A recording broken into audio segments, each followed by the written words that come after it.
Deus é bom, sempre bom. Ontem nós tivemos também, não é, aqui na Light, ontem à noite, não é, mais um Rota NCS, não é mesmo? Então louvado seja Deus, pastor Lucas está liderando com muito empenho, com muita dedicação, esse que é não só uma programação, mas muito mais um movimento dos nossos jovens, amém?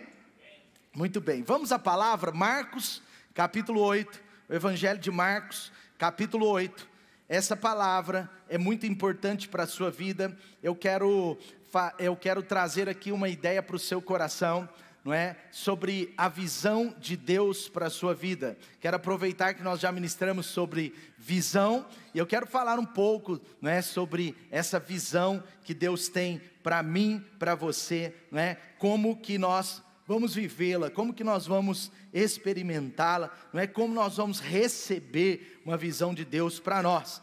E em Betsaida tinha um deficiente visual, um cego. Em Betsaida tinha um cego, não é? E esse foi um dos cegos que Jesus curou. Lá em João capítulo 21, o Evangelho de João capítulo 21, diz que se tudo que Jesus fez fosse colocado na Bíblia, não teria espaço, né? A Bíblia seria talvez uns 50 livros desse aqui, né? Então, o apóstolo João, né, aquele apóstolo íntimo de Jesus, ele disse, olha, se tudo que Jesus fez fosse colocado nesse livro, não tinha espaço. Então assim, eu acredito que Jesus curou muitos cegos, amém? E assim, a gente não sabe explicar muito, mas a história bíblica, não é? Se você estudar a história bíblica teologicamente, o número de deficientes visuais, de cegos naquela época, tanto em número quanto em proporcionalidade, era muito superior aos dias de hoje, não é? E ali em Betsaida tinha um cego, e olha o que aconteceu no versículo 22 de Marcos 8, versículo 22 de Marcos 8, não é? Diz assim, eles foram para Betsaida, e algumas pessoas trouxeram um cego a Jesus, suplicando-lhe que tocassem nele. Era um homem sem visão, tanto literalmente, quanto certamente uma visão do coração, não é? Porque com a vista nós enxergamos fisicamente, e com o coração nós enxergamos espiritualmente, amém? Mas esse era um ser completo, né? Talvez muitos de nós já fomos assim um dia, né? Muitos de nós, e louvado seja Deus pelos amigos que Deus colocou na sua vida para te aproximar até Jesus, amém? Olha só esses amigos, eles pegam esse cego, eles levam até Jesus, e eles clamam, olha o que diz aí, suplicam para que Jesus tocasse nele. Quantos têm ou já tiveram amigos assim? Poucos, tem muita gente que não tem amigo aqui, ou vocês não estão ouvindo? Tá bom o som aí, gente? Quantos aqui tem um amigo assim que te levou até perto de Jesus um dia? Ah, quase todo mundo, amém, não é? É verdade, sabe, são gente de Deus, gente que Deus levanta. Agora olha o versículo seguinte, ele tomou o cego pela mão, quem? Jesus. Veja, Jesus agora pega o cego pela mão e o leva para fora do povoado. Diga comigo, para fora do povoado.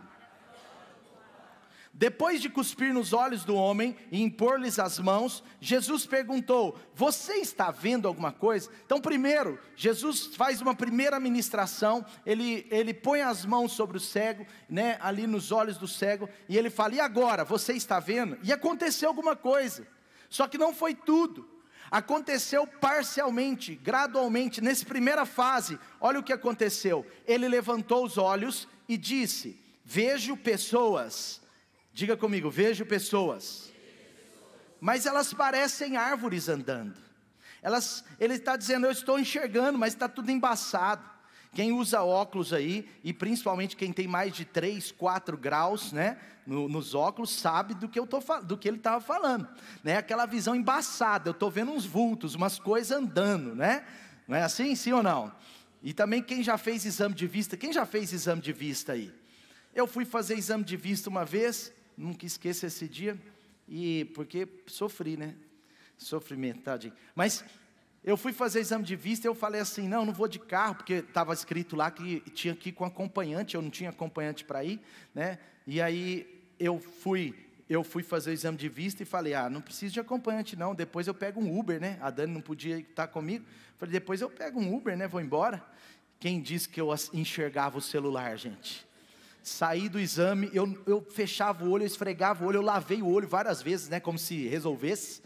E aí eu olhava para o celular, via só uma mancha de luz embaçada, né? Fiquei 1 hora ali esperando minha vista voltar, né? Para depois conseguir me mover. Mas é lógico que foi bom, porque pelo menos eu fui comer um pastel. Mas eu também não enxergava, né? Mas tá bom. Vejo pessoas, elas parecem árvores andando.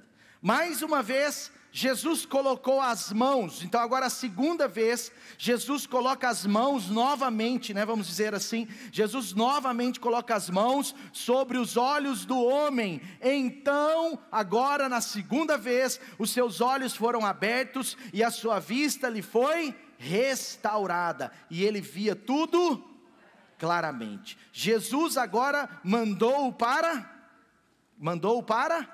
casa, dizendo, não entre no povoado, não entre no povoado. Preste atenção, Jesus, aqui é mais uma das histórias de cura. Jesus, ele opera curas da maneira que ele quer, diga, do jeito de Deus.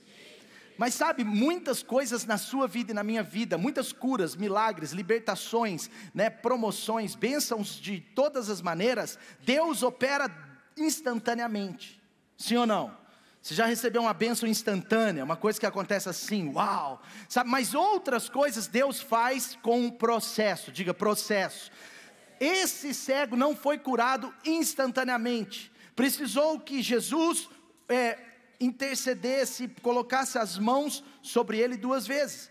Algumas coisas importantes da nossa vida vão acontecer rapidamente, de repente, instantaneamente, mas outros milagres de Deus vão acontecer com um processo de Deus, de forma gradual, de forma a ter etapas, de forma como Deus quer fazer, não é? Da maneira dele, no tempo dele, amém? Está comigo aí? Nesse caso, voltando à história, ele precisou de um processo, e quando começa o processo aqui? O processo na vida desse cego, em relação à sua relação com Jesus, começou quando Jesus o pegou pela mão. Jesus o pega pela mão e o leva para fora do povoado. Agora olha que interessante, Jesus não ministrou ao cego dentro do lugar que estava. Jesus não ministrou a cura no lugar, na posição que ele estava. Sabe, essas cidades, Magdala, Betsaida, aquela região ali, ela estava sobre um olhar de Deus naquele tempo. O próprio Jesus tinha, eu não vou entrar nesse detalhe, mas tinha lançado uma espécie de maldição nessa cidade por causa da incredulidade deles. E Jesus agora vai fazer uma grande cura, um grande milagre, mas para se fazer esse grande milagre, Jesus está dizendo, você tem que sair do povoado. Jesus está dizendo para ele, você tem que sair fora. Sabe, existem circunstâncias na minha vida, na sua vida, que eu estou chamando aqui de povoado, de lugares. Existem posições que pode ser que você esteja, eu esteja. Pode se relacionar, pode ter a ver a um comportamento, não necessariamente uma geografia. Mas existem posições, situações na minha vida, na sua vida, que talvez ao invés de ajudar, pode estar atrapalhando o grande que Deus quer fazer. Sabe, podem limitar o propósito de Deus, podem limitar a bênção de Deus. Jesus não iria curá-lo dentro do povoado, Jesus o tira para fora do povoado, sabe? E existem circunstâncias na nossa vida que nós precisamos enxergar. E esse texto ele fala sobre como esse cego, é óbvio, foi curado. E eu quero fazer um paralelo com a visão maravilhosa, poderosa, linda, que Deus tem para a minha e para a sua vida, para a nossa igreja, para nós coletivamente e individualmente, amém? Deus tem uma visão maravilhosa para você, para a sua família, para o seu futuro. Deus tem uma visão maravilhosa para nós como igreja, e nós vamos vivê-la. Mas sabe, como que ele recebe esse milagre? Como ele recebeu, em outras palavras, a visão? Sabe, a primeira coisa, deixando Deus movê-lo de posições limitadoras. Sabe, às vezes Jesus, antes de fazer uma coisa grande e importante na sua vida, antes de prosperar sua jornada, antes talvez de fazer você enxergar os planos maiores, pode ser que Ele queira que você se mova de certas circunstâncias, de certas amarras, de certas familiaridades, de certas situações que pode ser que você enxergue ou não, mas certamente você está inserido. Sabe, por exemplo, para alguns, o seu povoado, porque Jesus está falando, saia do povoado. Vem cá, ele pega ele pela mão, ele podia curar ali, podia ou não podia? Sim ou não? Claro que podia, mas Jesus não ia fazer ali. Jesus está dizendo, você precisa sair desse lugar e eu vou te curar aqui. Você precisa sair dessa mentalidade que eu vou fazer aqui. Você precisa sair dessa mágoa que eu vou fazer aqui. Você precisa sair de prisões do seu passado que eu vou fazer aqui. Para alguns, o seu povoado talvez é um lugar de comodismo. Para outros pode ser um complexo de inferioridade, que coisa horrível, uma baixa autoestima, e a baixa autoestima, não é? Ela é um problema, porque ora ela vai te fazer uma pessoa que não acredita no que Deus pode fazer na sua vida, e principalmente através da sua vida, e ora a baixa autoestima vai forçar alguma coisa, porque a baixa autoestima às vezes trabalha com superioridade. A pessoa se sente tão pequena, tão menor, que às vezes ela quer se tornar superior na força do seu braço, e no coração ela é inferior. No coração dela, ela se vê inferior, então ela quer talvez diminuir o outro para se tornar no nível, ela quer mentir coisas da sua vida, ela quer esconder feridas, buracos, limitações para não mais se prejudicar, porque dentro do seu coração ela tem uma visão muito pequena de si mesma. Sabe, talvez é um sentimento de pequenez. Talvez também pode ser uma mentalidade de escassez, de avareza, de miséria. Eu não sei como você foi criado, mas talvez dentro do seu povoado faltaram muitas coisas. Talvez dentro do seu povoado você teve uma família, pai ou mãe ou os dois, que certamente limitavam as coisas na área financeira para você, ou tendo ou não tendo, mas essa mentalidade de pequenez, de escassez e de miséria pode ser o seu povoado. Para outros o povoado é o medo. Quem sabe o seu povoado é um vício que você tem, ou um vício que você está sendo liberto, livre disso, talvez um pecado de estimação, uma prisão do seu passado, sabe, uma dor não resolvida no seu coração. Pode ser uma dor legítima, como a perda de alguém importante. Pode ser uma dor, talvez, que você maximizou, como talvez uma briga, uma ferida, uma mágoa de alguém, eu não sei. Mas pense agora por alguns segundos. Sabe, Jesus está dizendo, eu quero fazer algo grande na sua vida, mas primeiro você precisa sair do povoado. Dentro daquele povoado, aquele cego não iria ver. Existem posições, lugares, circunstâncias que o seu coração pode estar preso e você não vai conseguir ver a visão que Deus tem para a sua vida lá. Por isso nessa manhã Jesus está convidando a gente, saia daí. Amém? Quantos creem? Você pode crer nessa manhã de verdade? Sim ou não? Agora eu tenho uma notícia melhor ainda para te dar, uma notícia boa aliás para te dar.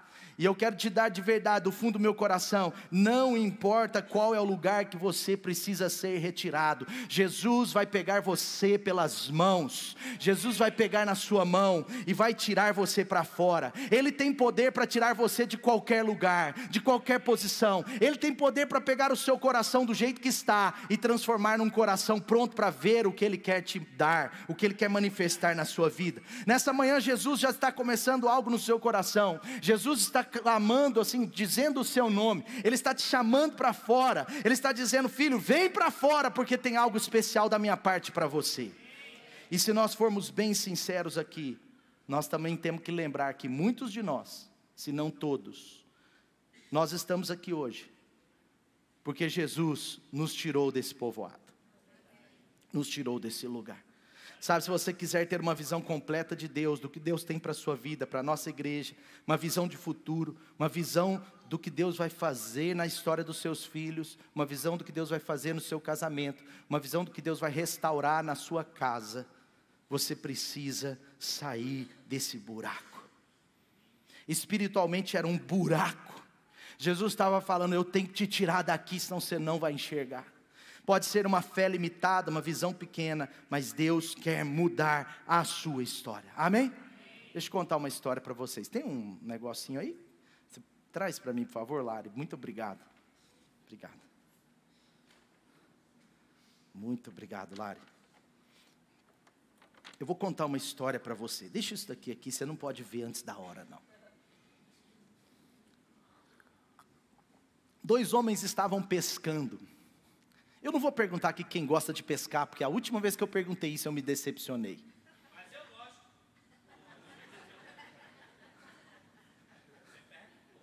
Na Bahia ou em Minas?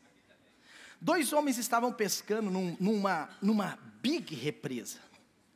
Alguns anos atrás eu estive por algumas vezes em Santarém, no Pará. Eu sei que aqui na igreja tem alguns irmãos que conhecem o Pará, mas que lugar maravilhoso. E eu me encantei, porque naquele lugar tem praias de água doce.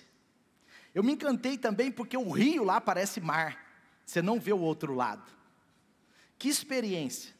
Mas sabe, esses 2 pescadores estavam como num rio daquele tamanho, estavam como se fosse num rio mar. Entende? Eles estavam pescando num lugar profundo. Eles prepararam tudo, foram até aquele lugar para pescar peixes de toda espécie, de todos os tamanhos. Eles vão com o barco, param e começam a pescar. Só que aconteceu algo engraçado, porque um dos pescadores, eles eram muito amigos, está pescando e todo peixe que pegava colocava no isopor. Mas tinha o outro pescador, todo peixe que ele pegava, ele media mais ou menos no seu palmo. Se passasse, ele devolvia. Mas se o peixe era pequeno, ele ficava. O peixe pequeno, balde adentro. Peixe grande, ria fora. Quantos entenderam? Está entendendo até aqui? E aí esse amigo falou assim, ué, você me chama para pescar, a gente prepara tudo, a gente está cheio de varas, os melhores moniletes, nós estamos aqui numa pescaria maravilhosa, nesse lugar, olha o tanto de peixes grandes que eu já peguei, peixes médios, peixe pequeno, mas você devolve os médios, e principalmente você devolve os grandes, diga grandes. E aí esse pescador perguntou para o seu amigo, falou, por que está acontecendo, por que você faz isso? Ele virou e falou assim, sabe por que eu faço isso? Porque eu gosto muito de cozinhar. E lá em casa, a frigideira, ela é desse tamanho. E toda vez que eu vou cozinhar, eu não quero partir o peixe, eu gosto do peixe do tamanho que ele é. Eu dou uma limpadinha, mas eu pá na frigideira. Então, todo peixe que não cabe na minha frigideira, não serve para mim. E aquele outro pescador ficou indignado. Ele falou, não é possível. Não é possível. Ele não gostava dos peixes grandes. Por quê? Porque a sua frigideira era o quê? Pequena. Quantos de vocês aqui, se saíssem para pescar, gostaria de pescar muito peixe? Agora eu vou fazer outra pergunta. Quantos de vocês, se saíssem para pescar, gostaria, não é, de pegar apenas peixes pequenos? Ninguém? Quantos de vocês aqui só têm sonhos pequenos? Ninguém? Quantos de vocês aqui só querem um salário pequeno? Quantos de vocês aqui só querem coisas pequenas? Está entendendo? Mas sabe, ele continuou aquela conversa, e ele foi percebendo que não se tratava de um problema de frigideira, porque bastava ele pegar o peixe grande, ir no supermercado e comprar uma grande frigideira. E eles estavam ali conversando, e aquele amigo, né, que pegava os peixes grandes, e jogava e ficava com ele, falou assim, cara, mas é só você comprar uma frigideira grande. Ele falou assim, não, mas eu tenho só uma pequena, eu vou continuar fazendo isso. E ele continuou jogando os peixes grandes de volta. Sabe o que eu quero dizer com isso? A frigideira, ela é o tamanho da sua visão. A frigideira é como o tamanho da visão de Deus para a sua vida. Essa frigideira pode ser o tamanho da visão de muitas pessoas, porque elas ainda estão fixas nos seus povoados. porque elas ainda não saíram da sua cultura de maldição, porque elas ainda não resolveram familiaridades, dores do seu coração, elas ainda estão presas no seu passado de alguma forma. Qual o tamanho da sua frigideira? E sabe, eu quero, para a glória de Jesus, dizer para você isso: o tamanho da nossa visão é o tamanho do nosso potencial. O que a gente consegue enxergar, a gente pode possuir. E antes de alargar as suas tendas, você precisa alargar a sua visão. Antes de aumentar o seu alcance, aumente a sua visão. Sabe, antes de você prosperar no seu bolso, você tem que prosperar na mente. Pessoas com a mente escassa, mente miserável, não prosperam no bolso, porque é uma condição da mente, é uma condição da visão. Uma mentalidade de escassez não enxerga uma vida abundante, e uma vida abundante é resultado de uma grande visão de Deus. Eu quero declarar sobre a sua vida, e hoje eu trouxe a maior, aleluia. Nem era desse tamanho que eu queria, era uma outra maior, mas deve estar bem escondida lá em casa, porque é para eu fritar os meus peixes. Mentira, mas eu não como peixe por enquanto, né? Porque esses dias um pastor amigo falou: você vai comer peixe nem que seja na eternidade. Eu falei: amém, só assim. Mas eu quero declarar sobre a sua vida, que a sua visão não vai ser do tamanho de uma frigideira de fritar lambaris, mas vai ser do tamanho de Deus para a sua vida. Sabe, Deus, qual é o tamanho da sua visão? Você precisa decidir. Sabe, Deus, Ele quer te dar uma visão grande. Por quê? Porque para se realizar coisas grandes na sua vida, você vai precisar de uma grande visão, amém? O segredo então não é abrir mão do que Deus tem para a sua vida. Em outras palavras, aquele pescador estava abrindo mão dos peixes grandes. Tem gente no reino de Deus que, por causa de uma visão limitada, por causa de amarras do seu passado, por causa de uma mentalidade no Egito, mesmo estando no meio daqueles que estão na terra prometida, não consegue usufruir dela. Porque tudo é a partir do que você consegue imaginar, tudo é a partir da sua mente, tudo é a partir do tamanho do Deus que está na sua cabeça, e não do tamanho que Ele é, porque Ele pode todas as coisas. Mas a pergunta é: será que para você Ele pode todas as coisas? Sabe, uma mentalidade que agrada a Deus é uma mentalidade grande. Um Deus grande não tem uma visão pequena, um Deus grande não tem uma mentalidade pequena. E eu quero te dar, eu quero te dar pela graça de Deus, eu quero dizer sobre a sua vida, que nem eu e nem você, diga, nem eu, fala para alguém aí, nem eu e nem você, fala para o outro, nem eu e nem você, nem eu e nem você, nem eu e nem você vamos abrir mão dos peixes grandes que Deus tem para nós. Nem eu e nem você vamos abrir mão das coisas grandes de Deus para nós, amém? Diga comigo assim: a Light não vai abrir mão das coisas grandes que Deus tem para nós, porque a nossa visão, meu irmão, será trabalhada. A nossa visão não será como uma pequena frigideira, mas como uma grande frigideira. Muitos peixes grandes estão por vir, na sua célula, na sua vida, amém? Muitas coisas grandes de Deus estão para ser realizadas, e eu creio nisso de verdade, amém?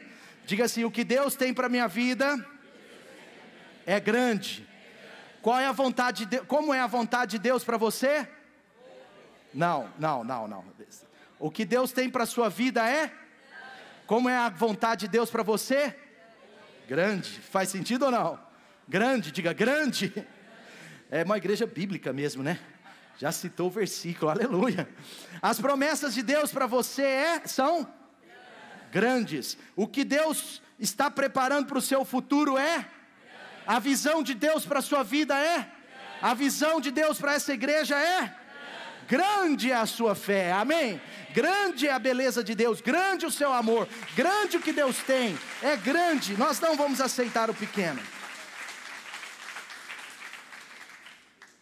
Então a primeira coisa que Jesus fez foi retirar aquele cego de um lugar de limitação, de um lugar de limitação. Por favor, não é sobre a sua família, não é sobre a sua casa, não é sobre o seu casamento, mas é sobre algo dentro de você. Esse lugar ali era geográfico, era físico, mas para nós é aquele lugar, aquela circunstância que nós precisamos sair. talvez insegurança, medo, tantas coisas. Mas eu quero dizer para você, que a visão de Deus não cabe nesse lugar. A visão de Deus não cabe nesse lugar que talvez você ainda esteja preso. E eu quero dizer para você, saia hoje dessa posição. Saia hoje dessa posição. Amém? Segunda coisa, vamos lá, versículo 24, ele levantou os olhos, o cego levanta os olhos, agora você sabe da história, que Jesus vai, cospe nos olhos dele, põe as mãos e pergunta, você está vendo alguma coisa? A sua visão já está restaurada? Você tem visão? Você consegue enxergar o futuro? Você consegue enxergar as pessoas? Você consegue enxergar as cores? Como está a sua visão? E agora ele responde para Jesus. Eu vejo, mas ainda embaçado. Eu vejo pessoas e elas parecem como árvores andando. Mais uma vez Jesus coloca as mãos sobre os olhos do homem, e então seus olhos foram abertos, e a sua vista lhe foi restaurada. Ele via tudo com clareza, claramente, amém? Segunda coisa, como nós vamos receber essa visão de Deus? Primeira coisa, eu quero que você entenda, mesmo que a obra só esteja começando na sua vida, mesmo que a visão só esteja começando a ser gerada, mesmo que ainda esteja embaçado aos seus olhos, a boa notícia é que a obra de Deus será completada. A obra de Deus não é feita pela metade. Jesus não deixou esse cego meio curado. Você que está aqui nessa manhã não foi meio salvo. Se você não é salvo, você vai ser completamente, mas não meio salvo. Não existe meio crente. Não existe, pode existir meio evangélico, mas meio crente não tem. Quantos estão entendendo? Sabe, você não foi meio salvo. Uma pessoa que realmente quer viver completamente a visão de Deus, que quer enxergar completamente, ela precisa entender um pouco sobre essa ideia da obra ser completada. A segunda coisa é que nós temos que aprender que Deus faz as coisas com um processo. Deus, por 2 vezes, Ele teve que tocar aquele homem. Então o que eu quero dizer é que para uma visão de Deus sobre a nossa vida, sobre o nosso futuro, sobre a nossa igreja, sobre o que Deus quer fazer, para que ela seja completa dentro de nós, nós precisamos aplicar fé no segundo toque. Como assim? Vou te explicar. Pode ser que você já teve o primeiro toque de Jesus. Pode ser que você já iniciou uma etapa rumo às promessas de Deus. Pode ser que você já esteja algum passo, mas não todos os passos. Pode ser que você já deu 1 de 2, 1 de 10, 5 de 10, 5 de 8, eu não sei. Mas sabe, esse cego não enxergou de primeira. Ele precisou de um segundo toque. Ele precisou que Jesus fizesse mais uma vez. Sabe, é como a palavra de Deus diz, sabe, em Cristo nós temos o sim, mas nós precisamos dizer o amém. Diga amém. Achei que vocês iriam responder mais prontamente. Porque eu quero dizer, tem coisas na nossa vida que estão acontecendo, e há uma necessidade no nosso coração de uma perseverança, porque tudo que está acontecendo na sua vida que vem de Deus, no céu já está completo para você. O céu já disse sim, o meu papel e o seu é dizer amém, amém, aleluia. O apóstolo Paulo está ensinando aquele povo um princípio espiritual. Ele está dizendo, olha, aquilo que já tem o sim de Deus, vocês precisam dizer o amém. É como se Deus estivesse falando, olha, Ele realmente opera o querer e o realizar, mas você coopera com isso, você é cooperador disso, sabe? E nem sempre o primeiro toque de Deus completa a obra em nossas vidas.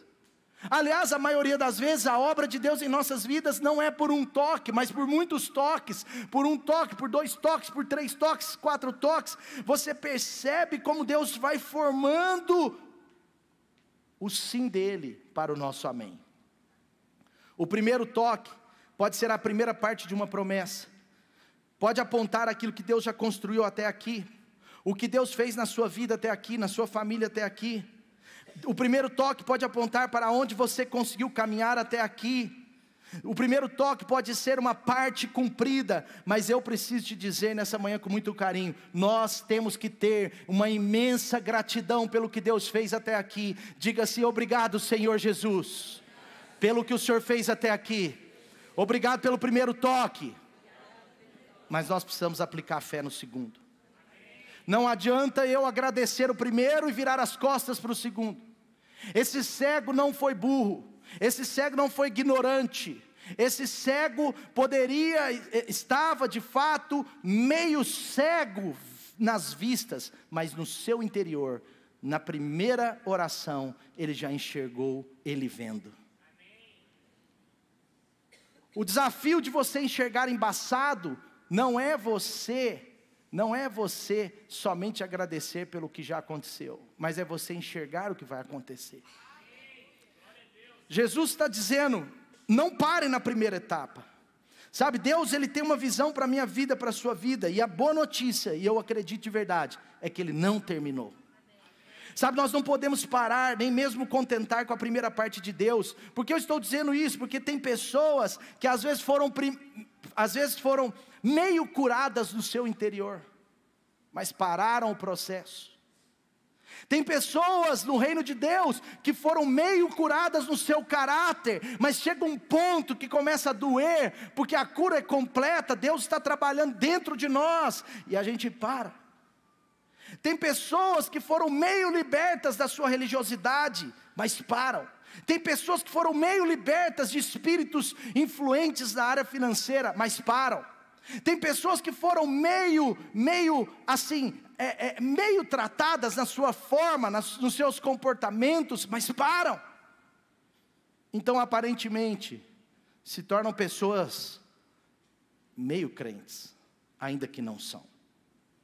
Qual é a área da sua vida que Deus já fez, mas que tem mais para ser feito? Qual é a área da sua vida que você precisa agradecer tudo que Deus fez até aqui, mas aplicar fé para o que Ele vai fazer até lá? Qual é o sonho do seu coração que está sendo construído, mas que precisa de mais alguns passos para o seu amém? Quais os dons você pediu a Deus e já recebeu? Dê glória a Deus, dê aleluia, agradeça o Senhor, mas quais os dons você pediu e ainda não recebeu? Ele disse: busquem intensamente os melhores dons. Quais os passos de prosperidade você já deu na sua vida? Mas quais ainda faltam ser dados? Quais os passos ministeriais você já deu, mas que ainda faltam outros? Meu irmão, minha irmã, meu amigo, minha amiga, aqui nessa manhã, eu quero tudo que Deus tem para mim, e eu acho que você pode dizer isso também. Sabe, eu quero tudo. Essa semana eu estava orando, na sexta-feira eu estava orando e falei, com base nessa palavra, eu falei: Senhor, eu quero tudo que o Senhor tem para mim. Não me deixa parar no primeiro toque se existe o segundo. Não me deixa parar no primeiro se existe o segundo. Não me deixa parar no quinto se existe o 10º. Eu não vou parar no meio. O que o diabo quer é que esse momento você seja ignorante e pare de clamar o segundo toque. Esse cego foi inteligente. Ele olha para Jesus e falou: Jesus, espera, falta algo mais. Jesus, eu preciso de mais. Jesus, me capacita. Jesus, me dá graça. Jesus, limpa a minha visão. Jesus, eu comecei a enxergar o que o Senhor tem para mim. Jesus, eu comecei a enxergar a verdade da sua palavra. Jesus, eu comecei a enxergar sobre a salvação única, exclusivamente em Ti. Jesus, eu comecei a enxergar sobre o propósito do Senhor, sobre o meu casamento, minha família. Jesus, eu comecei a enxergar, mesmo a dor que eu passo, mesmo a situação que eu estou, eu comecei a enxergar o Teu propósito. Por favor, toca na minha vida de novo, toca na minha família de novo, toca no meu casamento de novo, continue tocando nas minhas finanças, continue curando o meu caráter, continua, Senhor, a Tua boa obra até que ela seja completada. E pensando em nós como igreja, o que Deus está preparando para nós, meu irmão, é muito maior do que nós já vivemos até aqui. Nós não estamos de costas para o futuro, nós estamos de frente para o futuro. Nós estamos gratos pelo passado, gratos por tudo que aconteceu, gratos pelas pessoas que semearam nas nossas vidas, gratos pelos pastores que tivemos, gratos por essa igreja ter fundado, gratos pelos lugares que já estivemos, mas nós estamos muito mais atentos ao que Deus está para fazer, e clamamos: Deus, eu sei que a glória da segunda casa será maior que a da primeira. O que o Senhor fez não se compara ao que está para ser feito no nosso meio. Se nós já somos uma igreja ótima, seja bem-vindo a uma igreja excelente. Se nós já somos uma igreja próspera, seja bem-vindo a uma igreja ainda mais próspera. Se nós já somos uma igreja linda e maravilhosa, nós seremos talvez uma modelo. Amém? Sim ou não? Se nós já somos uma igreja importante, se prepare para o tempo da Light relevante. Sabe, é o que Deus está fazendo. Sabe, porque o primeiro toque nos trouxe até aqui, mas aplique fé no segundo toque comigo, porque Deus nos levará até lá. Sabe, é esse lugar que Deus vai nos colocar. Amém? Está comigo aí de verdade? Sim ou não? Sabe, a glória da segunda casa vai ser maior que a primeira. Meu irmão, Jesus não veio à terra e sofreu. Jesus não veio à terra e morreu no meu e no seu lugar para meio nos salvar, para meio nos curar, para meio, não, nada de meio, diga não ao meio. Não. Jesus não veio aqui não. Jesus não veio aqui para te dar meio chamado. O chamado de Deus vai ser completado na sua vida. Jesus não veio para te dar um casamento meia boca, meio bom, mais ou menos bom. Jesus vai abençoar a sua casa, as alianças. Deus vai abençoar o seu casamento, e ele vai ser um casamento excelente. Amém? Faz sentido ou não? João 10, ele diz: eu sou a porta e bato. Eu sou a porta, e quem entra por mim será salvo. Entrará e sairá, encontrará pastagem. O ladrão vem para roubar, matar ou destruir, mas eu vim para que tenham vida e a tenham em abundância. Aleluia! Então aplique fé. Aplique fé. É comum nas escrituras, eu poderia dar uns 5 exemplos tranquilamente, mas é comum nas escrituras o primeiro toque de Deus e o segundo toque de Deus. O primeiro toque de Deus na vida de Pedro. Jesus chega naquele mar da Galileia. Ele está ali naquele mar da Galileia, e agora ele convida Pedro.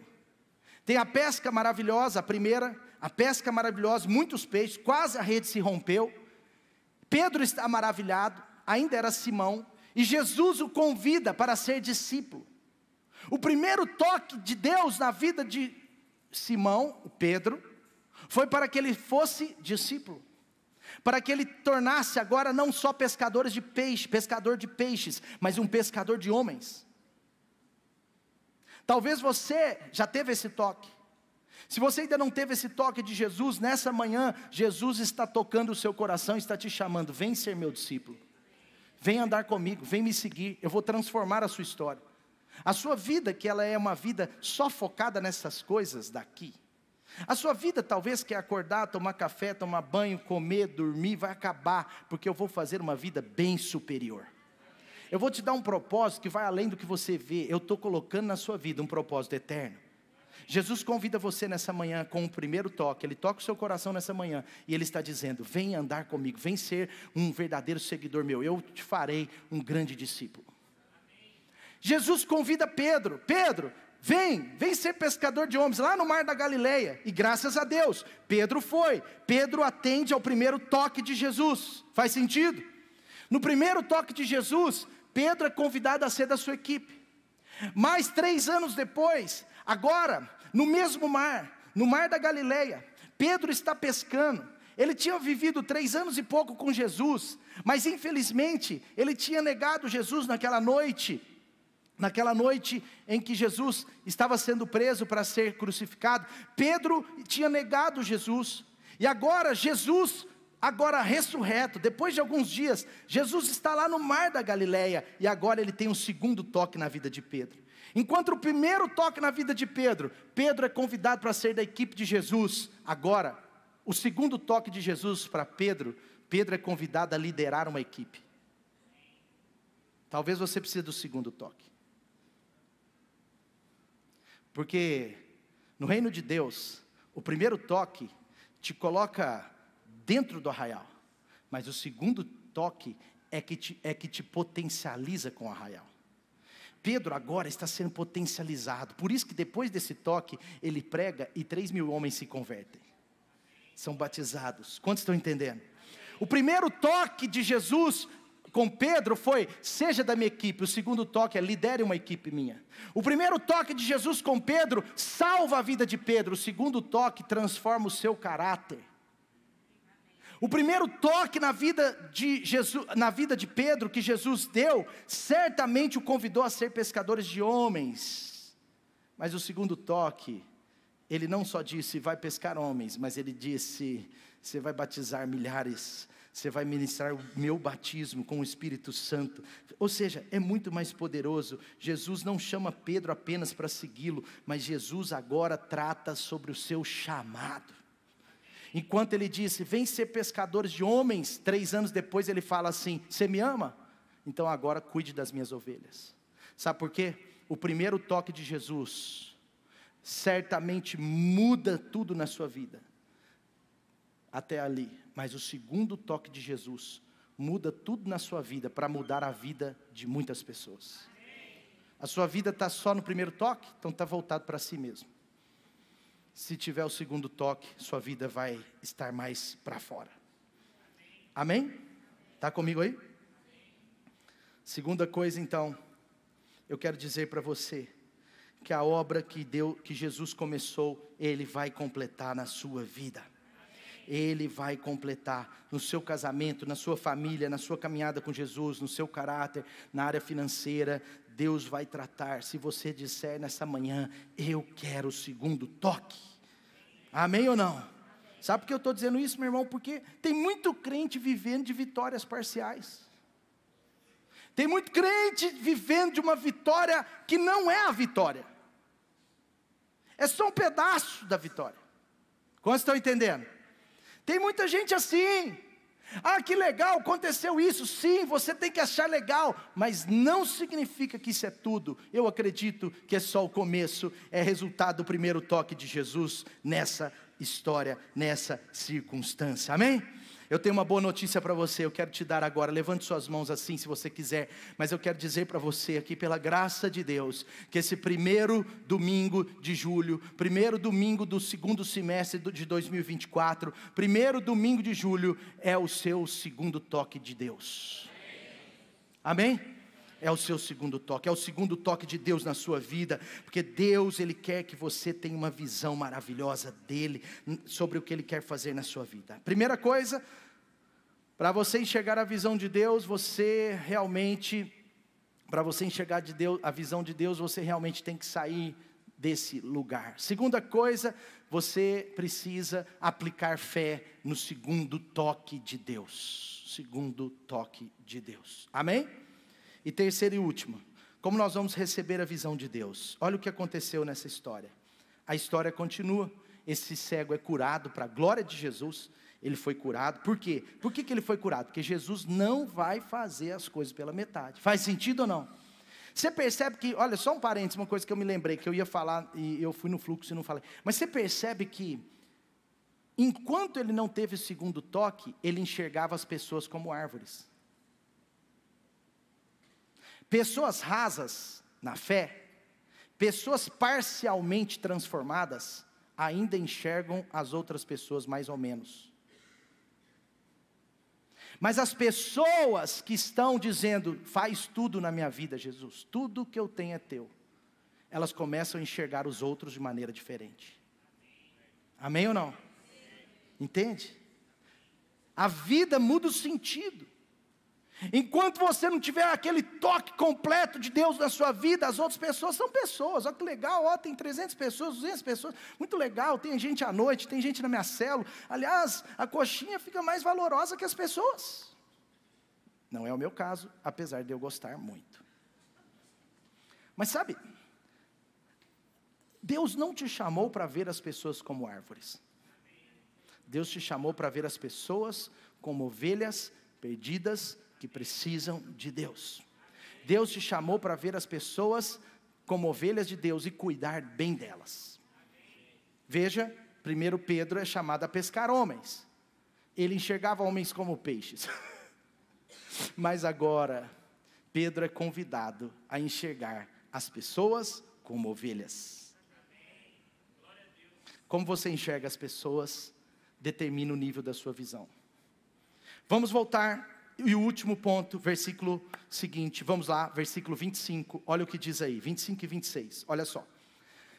Mais uma vez, Jesus colocou as mãos sobre os olhos do homem, e então seus olhos foram abertos. Jesus faz tudo completo, a obra de Jesus na sua vida vai ser completa. A sua visão foi restaurada, e agora ele via tudo claramente. Versículo 26, preste atenção. Jesus mandou-o para onde?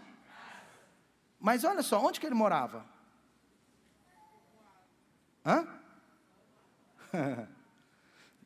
No povoado? Fora do povoado? Dentro do povoado? Presta atenção. Jesus fala para ele assim: volta para casa, vai para sua casa, mas não permaneça no povoado mais. É claro que ele morava dentro do povoado. Parece uma coisa contraditória, esse cara morava na roça. Não, ele morava no povoado. É o cego de Betsaida. Ele morava lá, no meio. Sabe, mas olha como Jesus é a própria sabedoria. Olha como Jesus é o próprio Deus. Jesus vira para aquele cego e fala: volte para casa, mas não fique no povoado. Volte para casa, mas nunca mais volte para aquele lugar que eu tirei você. Pegou a ideia? Volte para casa, mas não volte mais para a lama. Sabe, Jesus o enviou para sua casa, mas ele está dizendo algo que é muito importante. Sabe por quê, meu irmão? A graça de Deus que te chamou para a salvação um dia, é a mesma graça que te capacita para decidir andar com Deus todo dia. Existe um desafio no nosso coração, porque Jesus nos pega pela mão, nos tira do povoado, nos tira daquele lugar de pecado, de vícios, de mágoas, mas o porquê que às vezes a gente volta para lá? Sabe, quando Jesus está dizendo volta para casa, Ele está falando o seguinte: você tem que estar naquele lugar que eu fiz para você. Casa é um lugar de proteção, aponta algo familiar. Casa aponta no contexto nosso para a sua igreja. Casa aponta para a sua célula, casa aponta para a sua família, casa aponta para esses ambientes de proteção de Deus. C.S. Lewis ele diz: nunca esqueça de onde Deus te tirou, principalmente quando você olhar os erros de alguém. O lugar que ele estava era o lugar de passagem, meu irmão, mas Deus queria colocá-lo naquele lugar de destino para a vida dele. Talvez era um lugar da imaturidade, agora Deus está falando: permaneça num lugar que você vai crescer. Olha o que diz em Salmos 40, eu gosto demais desse texto, minha cunhada tem uma música linda sobre isso, Priscila Paixão, mas Salmos 40 fala assim: Ele me tirou, versículo 2, Ele me tirou de um poço de destruição, de um atoleiro de lama, Ele colocou os meus pés sobre uma rocha, e firmou-me num lugar seguro, Ele colocou um novo cântico nos meus lábios, um hino de louvor ao nosso Deus, muitos verão isso e confiarão no Senhor, aleluia. Sabe por quê? É a partir do lugar onde você está que as pessoas veem se você é ou não é. É a partir do lugar que você está é que as pessoas veem o milagre de Deus na sua vida. Tem gente que Deus fez o milagre, mas não consegue estar no lugar de Deus. E aí não conseguem viver para a glória de Deus. E esse é o desafio para a minha vida, para a sua. E eu vou apertar um pouco o cerco nesse último ponto. Provérbios 26, versículo 11, diz assim, Provérbios 26, versículo 11, diz assim: como o cão volta ao seu vômito. Como o cão volta ao seu vômito, assim é o homem insensato que volta à sua tolice.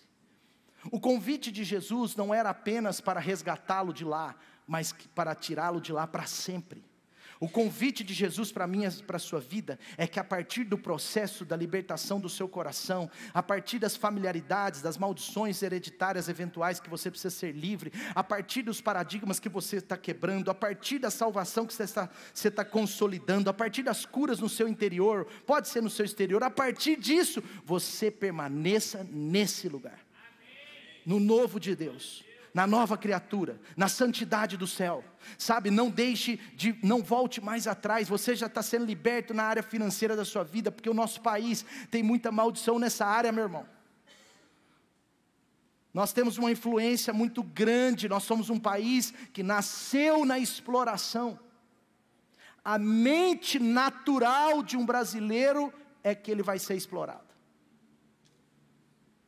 Ele converte a Jesus, mas às vezes demora para converter o seu bolso, porque ele vem para a igreja achando que vão tirar dele. Mas aqui na Light, nós não somos consumidores, nós somos doadores. Deus não nos chamou para consumir, Deus nos chamou para doar. Mais bem-aventurado é dar do que receber. Então você precisa mudar o paradigma. Mudança de paradigmas. Porque esse paradigma tem uma origem. A origem inicial é no inferno, mas a origem geográfica foram os nossos irmãos portugueses que chegaram aqui trocando ouro por espelho. Eu te dou um espelhinho, aqueles que vendiam no armazém quando eu era pequeno, aqueles assim, ó, 10 por 15. Quem já teve um espelho daquele para fazer barba, 10 por 15, laranjinha em volta? Quem já teve aí, gente? Isso, então você tem mais de 40. Eu já tive. Meu pai tinha 3. A gente saía para viagem, sempre levava um espelhinho daquele na mochila. Porque quando a gente era novo, a gente ficava em hotel que não tinha espelho. Não sei porquê. Hoje qualquer hotel, pode ser meia estrela, ele tem um espelho inteiro. Mas antigamente não era assim não. Você levava o espelhinho laranja na mochila. Sim ou não? Chegava na Bahia, que não tinha espelho, nos banheiros. Porto Seguro, colocava lá. Onde eu estava? Lembrei. Sabe, pede a Deus para mudar a sua mente. A mente influenciada por um espírito nessa área, ela tem ilegalidades geográficas. Mamon não é uma ideia, Mamon é um espírito. Se você tem dificuldade em dizimar, em ofertar, em ser generoso com as pessoas, se você tem dificuldade em qualquer uma dessas tipo de doações, se você tem dificuldade em fazer as coisas sobrando, meu irmão, você está com a mente do tamanho dessa frigideira.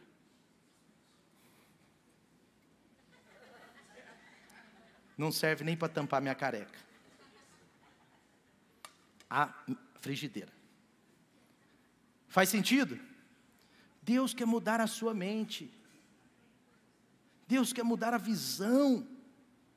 Talvez essa visão é consequência de algo que você sofreu.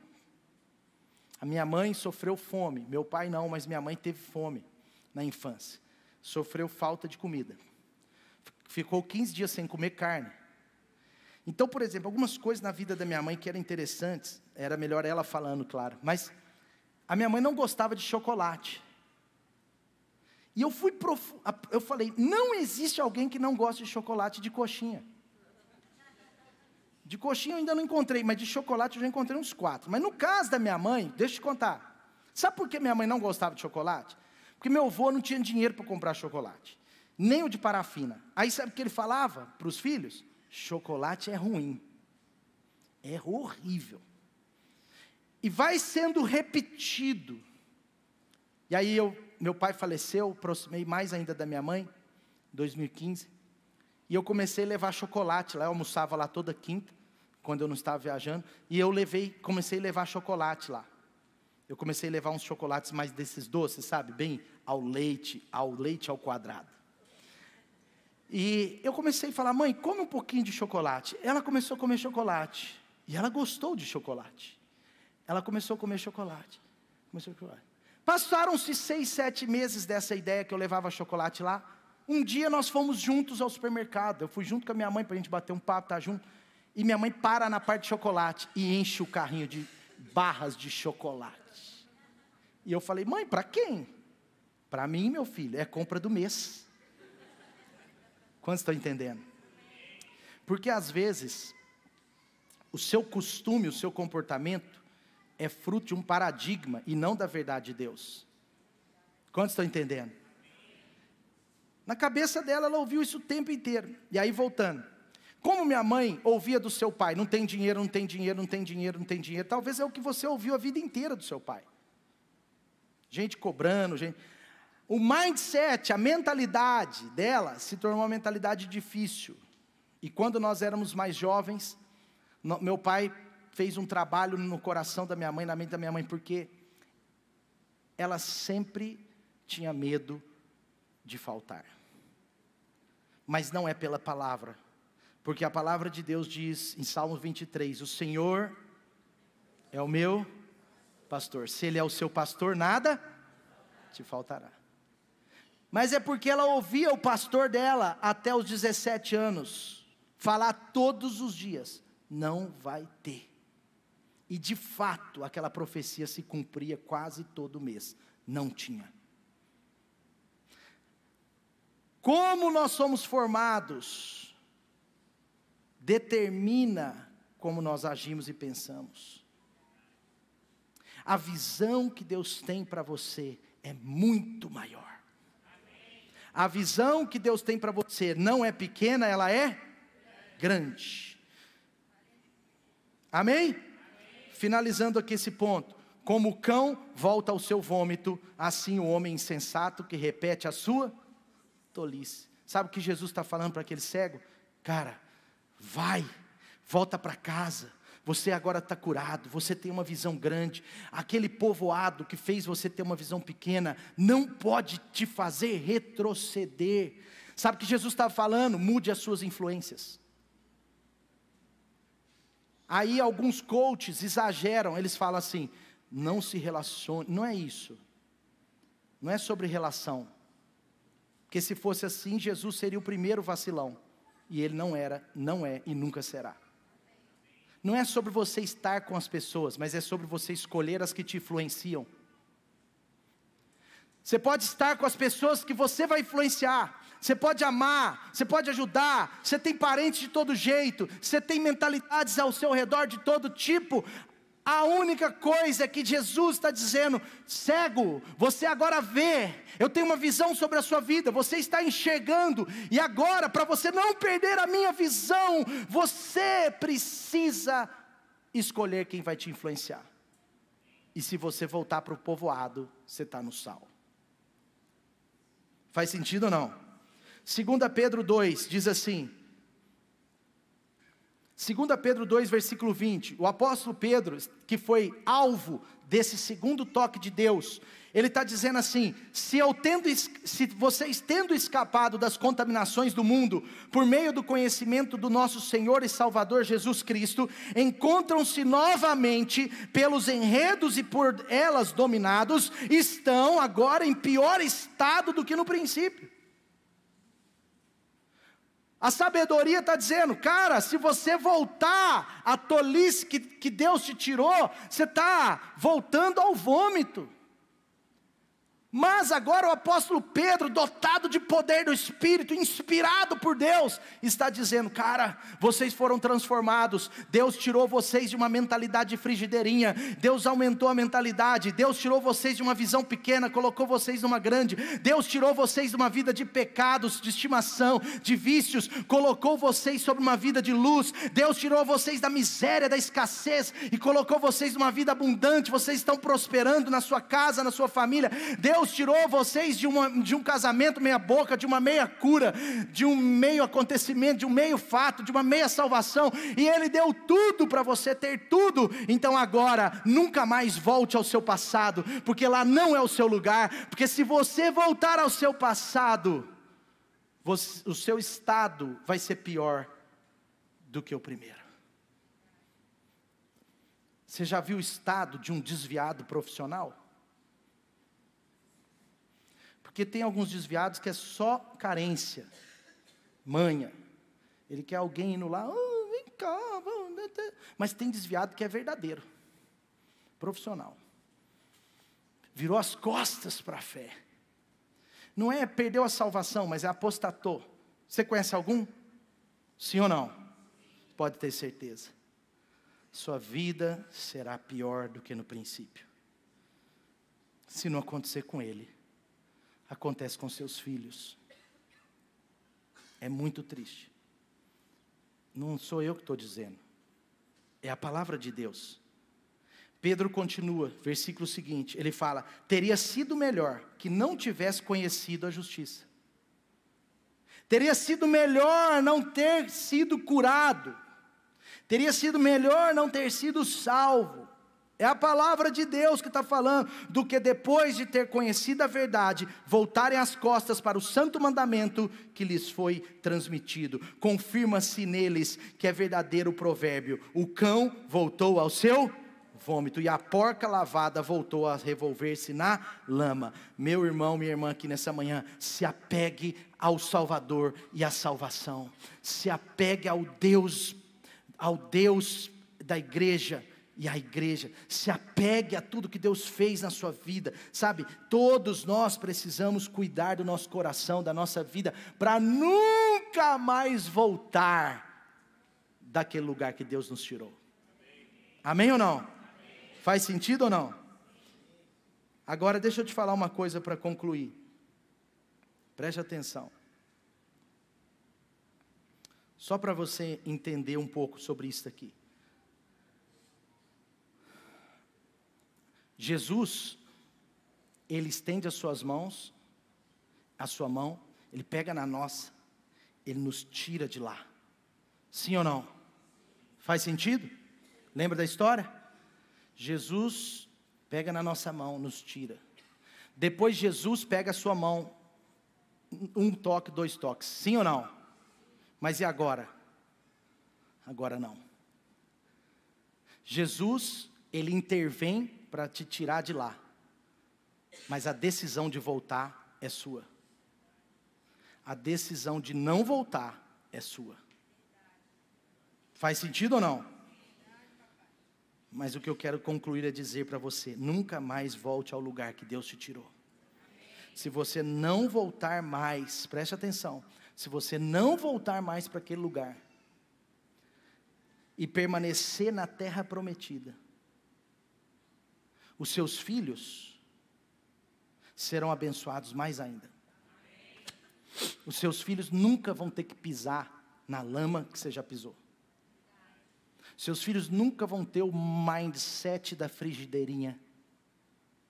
Porque a visão dos nossos filhos é a partir da nossa. Deus abençoou muito os meus pais. Mas eu posso te dizer com o coração aqui aberto e humilde, não é orgulho, entenda. O teto deles tem sido o meu chão. E o meu teto vai ser o chão do Davi. Quantos estão entendendo? Por quê? Porque nunca voltaram ao passado. O povo, Deus, Jesus tira o povo do Egito, coloca em rumo à terra prometida. Mas eles queriam voltar. Eles queriam voltar.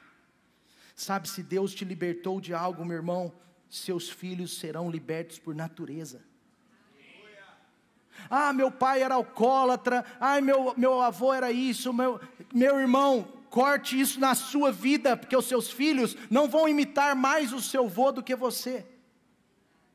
Eles vão olhar para você e dizer: eu tenho um pai que não é viciado, eu tenho um pai que é assim, e eles vão crescer sobre essa graça. Nunca houve, eu venho de uma família de alcoólatras, todos os irmãos do meu pai, homens, eram alcoólatras. E o meu pai foi o único de todos que não aceitou entrar álcool na nossa casa.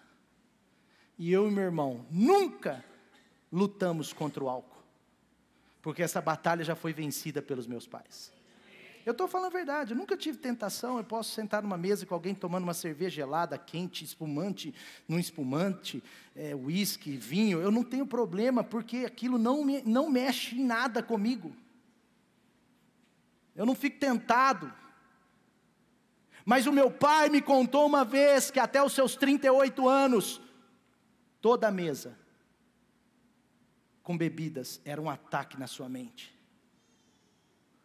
Se você vencer os ataques do inimigo na sua geração, seus filhos já estão vencidos, já são vencedores. Vamos ficar de pé?